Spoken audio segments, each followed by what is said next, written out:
مسجد ڈا دے بندے ڈا دے جو کچھ رہندے ہی، پر ایک بندے دا دل نہ ٹاویں وچ دلاندے خدا رہندے ہی۔ بلے شاہ اس شعر میں بنی نوع انسانیت کو ہی کل حقیقت قرار دیتے ہیں اور انسانیت کو ہی سب سے بڑا مذہب قرار دیتے ہیں۔ مذاہب، فلسفے اور حکایات نے جب بھی انسانی معاشرے کو ترقی اور انسانی معاشرے کے ارتقاء میں معاون کردار ادا کیا تو لازمی بات ہے وہ معاشرے آسمان کی سر بلندیوں کو چھوتے رہے۔ لیکن جو ہی وہ مذاہب انتہا پسندی، بنیاد پرستی، فرقہ پرستی اور انسانیت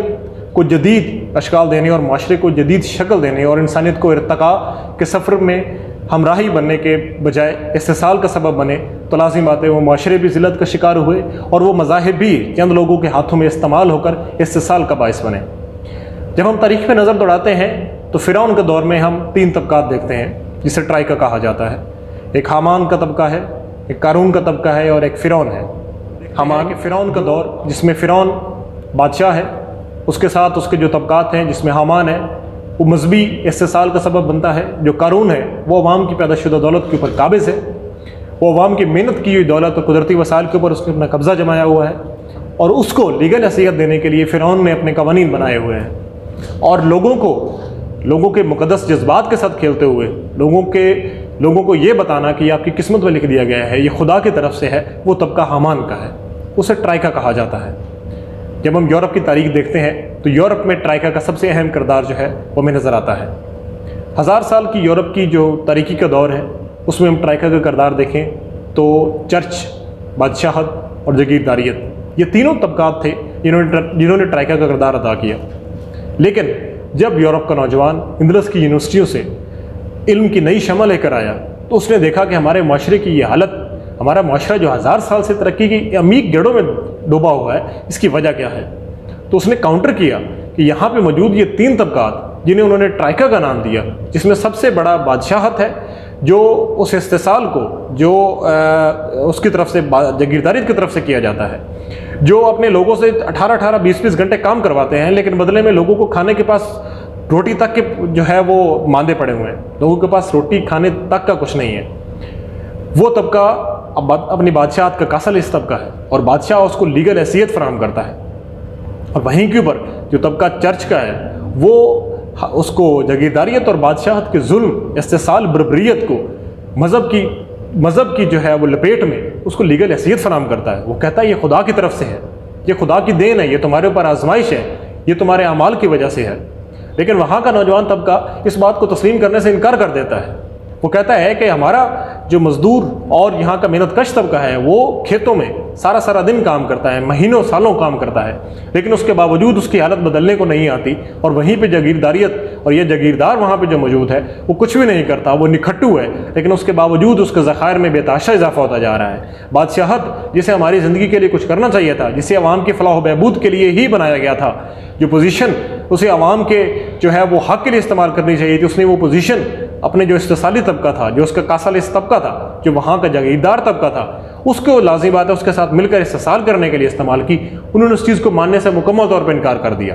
لیکن جب مذہب سامنے آیا، مذہب نے یہ بتانے کی کوشش کی وہاں کے مذہبی طبقے نے کہ یہ سب کچھ آپ کے وجہ سے، آپ کے ساتھ اس وجہ سے ہو رہا ہے کیونکہ یہ آپ کی قسمت میں لکھ دیا گیا ہے، یہ خدا چاہتا ہے کہ وہ آپ کو اوپر آزمائشیں ڈالے۔ تو وہاں کی جو تحریک وہاں پہ برپا ہوئی جسے رینیسنس یا تحریک آیا علوم کہا جاتا ہے، اس نے اسے ماننے سے سراسر انکار کر دیا۔ اس نے کہا کہ کیسے ہو سکتا ہے کہ خدا جو انسان کو، جس نے بنی نوع انسان کو بلا تفریق رنگ، نسل، مذہب کے پیدا کیا، جو بارش برساتا ہے تو تمام لوگوں پہ برستی ہے، جو اس کے بعد جو ہے وہ بہار دیتا ہے یا خزاں دیتا ہے تو وہ تمام لوگوں پہ برابر آتی ہے،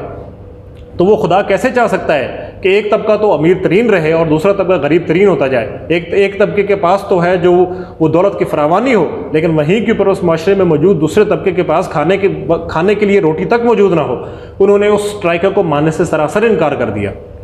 اس ٹرائکا کے خلاف رینیسنس کی جدوجہد کی وجہ سے وہاں پر انقلابات برپا ہوئے، وہاں کی سیاسی، سماجی اور معیشت میں عدل کے لیے انہوں نے سیکولرزم، سوشلزم اور ڈیموکریسی کو اپنایا، جس کا آپ کلائمیکس سین دیکھتے ہیں تو 1917 کا روس کا انقلاب ہے۔ اس کے بعد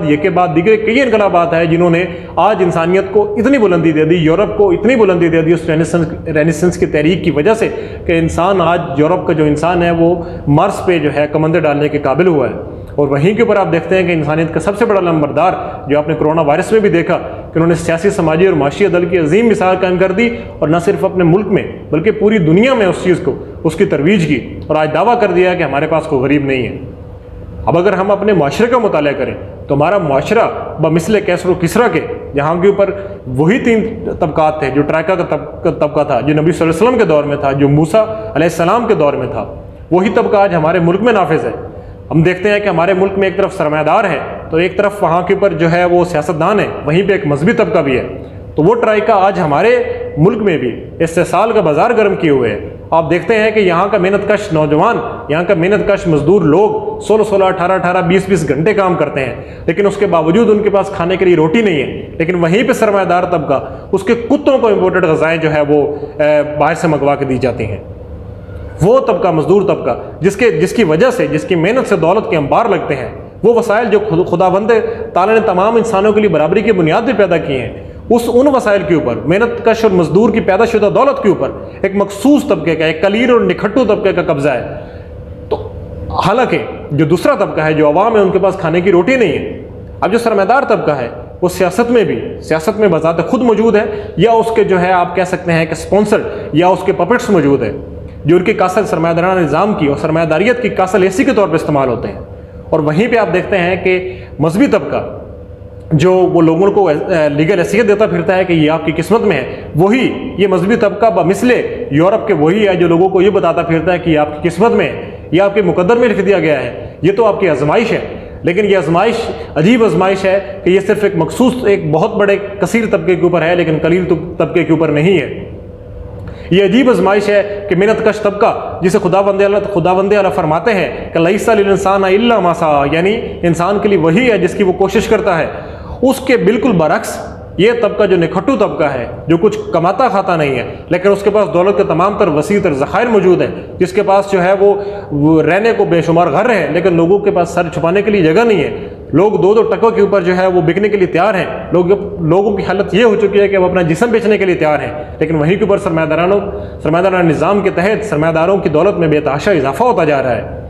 تو آج اس ٹرائکا کے خلاف اپنے آپ کو اس یورپ کا نوجوان ہر فرعون راہ موسیٰ کی طرح، اس موسیٰ کی طرح، نبی صلی اللہ علیہ وسلم کے دور میں صحابہ کرام کی جماعت کی طرح اپنے آپ کو پیش کرنے کی ضرورت ہے۔ اس نظام کو، اس ٹرائکا کو اکھاڑ پھینکنے کی ضرورت ہے۔ اس ٹرائکا کے خلاف برسر پیکار جو پلیٹ فارم ہے وہ یونائٹڈ پاکستان کا ہے۔ یونائٹڈ پاکستان سیاست، سماج اور معیشت میں عدل کی بات کرتی ہے۔ یونائٹڈ پاکستان معیشت میں سوشلزم کو اپنا نظام مانتی ہے کہ جس کے تحت دولت کی منصفانہ تقسیم ہوگی۔ یونائٹڈ پاکستان سیاست اور سماج میں سیکولرزم کو اپنا نظام مانتی ہے، جس کے تحت بلا تفریق رنگ، نسل، مذہب تمام لوگوں کو جو یہاں کے پاکستانی ہیں اور یہاں کے انسان ہیں، ان کو تمام سیاسی سماجی جو ہے حقوق وہ پرووائڈ کیے جائیں گے۔ یونائٹڈ پاکستان جمہوریت کو اپنا نظام مانگتی ہے، نظام حکومت مانتی ہے، جس کے تحت ون ووٹ ون پرسن کے تحت گورنمنٹ بنے گی، government of the people, by the people اور فار دا پیپل بنے گی۔ یونائٹڈ پاکستان اس کو نظام مانتی ہے۔ یونائٹڈ پاکستان امام شاہ ولی اللہ کے فکر و فلسفہ کے اوپر ایک ایسا سوشلسٹ انقلاب برپا کرے گی جو سرمایہ دارانہ نظام کو بے خوف بند سے اکھاڑ کر بحر عرب میں سمندر برد کر دے گی، اور اس کے اوپر موجود جو سامراجیت ہے اور سامراج کا جو یہاں کے اوپر قبضہ ہے اس کو یہاں سے اکھاڑ پھینکے گی، یہیں سے نہیں بلکہ پوری دنیا سے اکھاڑ پھینکے گی۔ اس کے لیے یونائٹڈ پاکستان اپنے نوجوانوں کے پاس جا کر ان سے ڈائلاگ کرتی ہے، ان کو دعوت دیتی ہے کہ وہ یونائٹڈ پاکستان کے پلیٹ فارم میں آ کر یہاں پہ کارکن نہیں بنے بلکہ لیڈر بنے، اپنی قائدانہ صلاحیتوں کو یہاں پہ آ کے ایکسرسائز کریں، اور یونائٹڈ پاکستان کے پلیٹ فارم سے سوشلسٹ انقلاب کے لیے جدوجہد کرتے ہوئے اپنے ملک، اپنی قوم کے مستقبل کے سب سے بڑے حامی بن کر خود اس قوم کو بچائیں، خود اس ملک کو بچائیں۔ یہ ملک آپ کا ہے، یہ قوم آپ کی ہے۔ ایک آخری شعر نوجوانوں کی نظر میں،